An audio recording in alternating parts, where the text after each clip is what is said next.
we have so much information available to us that, you know what I mean? Like, we have so much to choose from that it kind of like, it's like gluttony.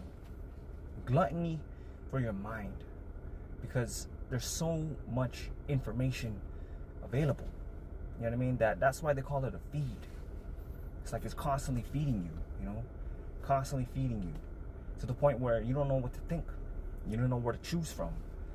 It's like I had to downgrade so much of my like YouTube subscriptions because I just had so much on my feed from like all these different, of like the same topic, but from so many different angles that it just made me repulsed by all of it. It was just overwhelming. That's why it's important that you just have like one source of information that you gain knowledge from. One instructor, one master. You know what I mean? One school, rather than having all these different sources. Because when you have too much, you know what I mean, in your mind to think about, you overload your mind. And it's like you just stuff your mind with too much information to the point where you don't even know what to think.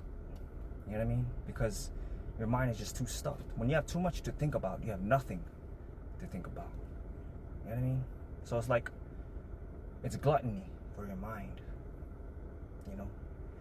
And I hate to go down this path, but it's like, in this country, they give you so much that it clouds things. And I'm not complaining about having stuff. I'm not complaining about freedom. I'm just saying you got to look at the bigger picture. Because when there's so much available, it clouds things, makes it hard to see, as opposed to certain countries that will withhold information in order to better control their people. But in this country, they give you so much available. It's the illusion of choice. You know what I mean? So it's like, if you look at the way social media is formatted, you know what I mean? It's now become shorts now. Now you have shorts because, why do we have shorts? It's because a person's attention span has shortened. You know? Now what do you think that does to your mind when your brain is conditioned by the same process? It keeps you in this state of analysis paralysis, overthinking. You know what I mean? It like conditions your mind in the same way social media is formatted. And we wonder why we're so anxious and depressed, and why we have such short attention spans, and why our threshold for human connection and all of that has gone down. It's because we've been conditioned in that way. You know, we've been